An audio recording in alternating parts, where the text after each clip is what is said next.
I know you know Tom as a legislator, and many of you still have some things to learn about him, so I wanted to share a few things about him on a personal note.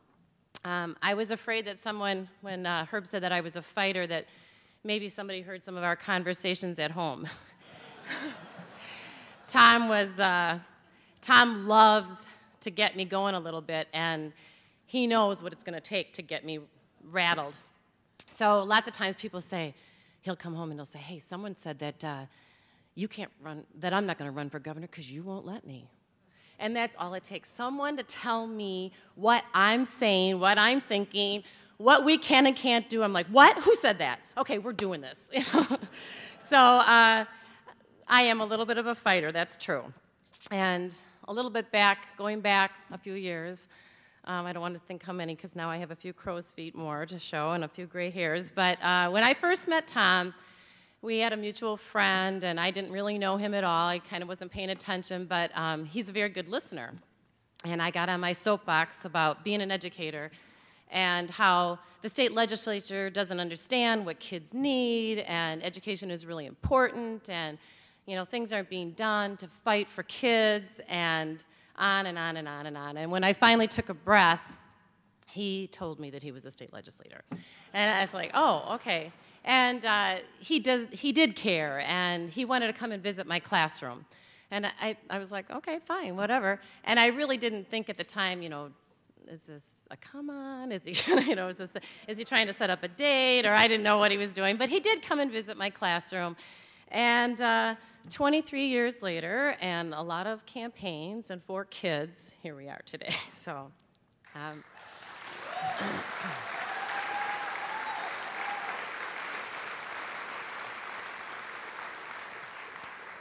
But I've learned a lot about Tom since then. When we first started dating, everything was great, and I met his family, and they all kind of said separately, so when you went out with Tom and he opened his wallet, did the moths fly out? And I'm like, what do you mean? What do you mean? I don't know what you get. I don't know what you mean. So I guess the gist of it is, and I've learned over time, that he's not one of those guys who puts pennies in a jar. Every penny has a purpose. 100 pennies make $1. There's a lot of items on the dollar menu meal, and we're not going to waste any pennies. And every checkbook has to be balanced to the penny. And he is quite the math nerd, and kind of turned some of our kids into math nerds who are sitting at the dinner table, and he's rattling off. Now, how old was Mom's mom when she had 3 children, and on and on and on and on, and the kids are all calculating in their mind, and I'm running to the kitchen to get more mashed potatoes and getting out my calculator because I can't figure it out because I'm not the math nerd he is. But hopefully that will translate into somebody who can balance a budget and do the things that we need to do to keep track of spending in Wisconsin. So I really feel confident about Tom and that.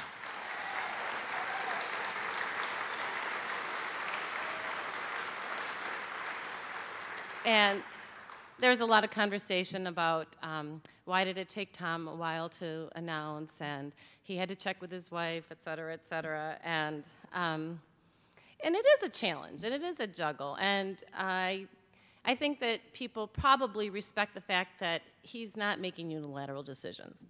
I am an independent person, we have a lot of kids, we have a lot of things to think about, and you can't jump into something like this on a whim. So we talked about it, and one of the reasons that I feel that I can support him in campaigns and running for any office is that I know that we are going to come first.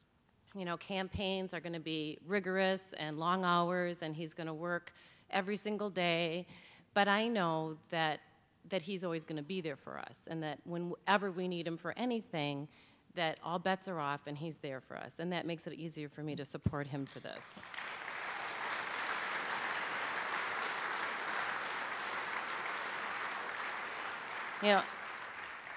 Tom was in Washington for 10 years, and I was home, and we had 4 kids in that time, and the phone was always ringing whenever he would take a break between votes or meetings or something.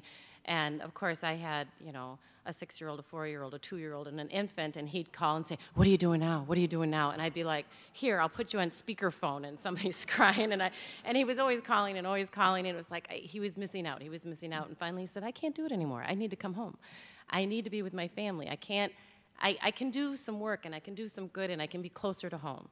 So he came home and got a taste of it, and now there was always time for Little League games and coming home for dinner and plays, and he's a more balanced person. As much as he loved being out in Washington, it's great to have him home for dinner, and it's a good part of our life, and it's what makes us work and what makes him ready and willing and able to do the best job that he can do.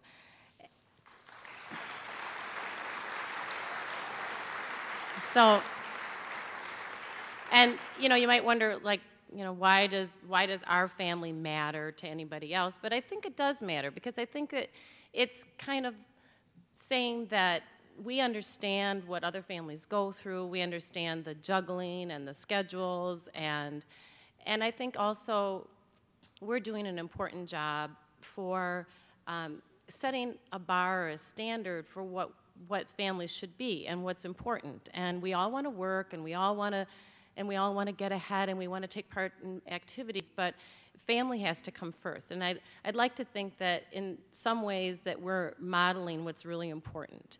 And that is an important job in and of itself, that family is first. And we understand too, with, like I said, schedules for 4 kids and me teaching full-time and his campaigns and his work running the city, that with our income, we are able to do a lot of things. We have great health care. We can put our kids in extracurricular activities that sometimes cost a little bit of money. And we have to see, Tom can see and I can see that what we have is what a lot of people should have. Not, oh, it would be nice to have, but if we go to the doctor, as Tom has seen a doctor a couple times a week for the last almost year now, how lucky we are that we can go to the doctor, that we have health care benefits, that our kids can go to the doctor when they're sick, and we don't have to stand in line or sit in a waiting room forever to get to emergency medical care because we have no benefits. I work in a classroom where kids come with cavities in their teeth, and where they come very sick with swollen tonsils because they know that they're going to have to stand in line and take off work all day to see a doctor. And can they take off work, or do they take their kid to the, can they take off work to take their child who is sick to the free clinic? And can they spend a whole day where they might not get seen? I had a child in my classroom who spent 2 weeks with a broken arm, not in a cast, because they didn't get in line early enough. They could have gone to the emergency room, but that's another pride issue. They didn't speak English. They only spoke Spanish. Who's gonna advocate for them? Tom Barrett. That's who's gonna advocate for them.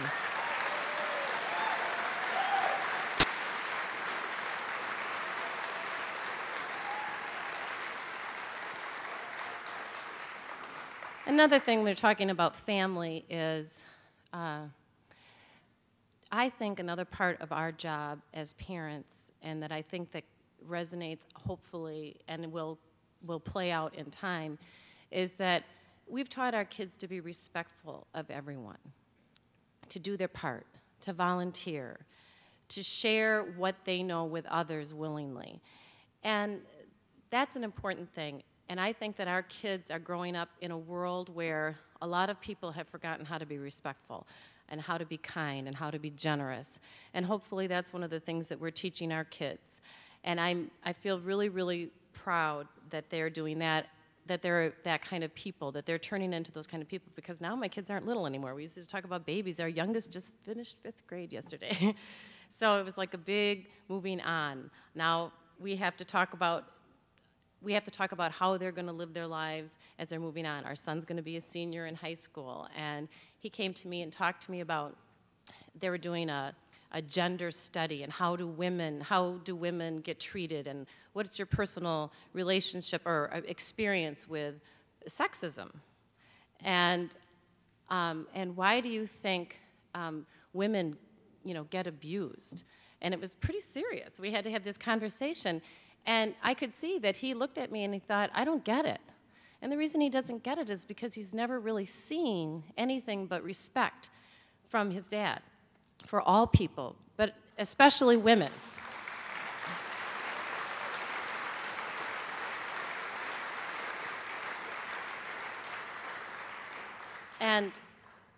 And much to his chagrin, he was never allowed to hit his sister because the rule is boys never hit girls.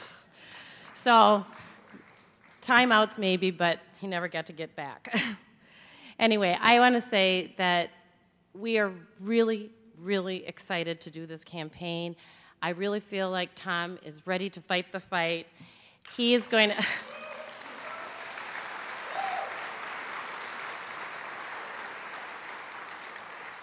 Like somebody said last night, this is not about ego. This is about getting things done. He's going to work for women. He's going to work for children. He's going to work for families. He's going to make sure that the Democrats stay on top and move the state forward. I'm proud to call him my husband and the next governor of Wisconsin. Let me introduce Tom Barrett.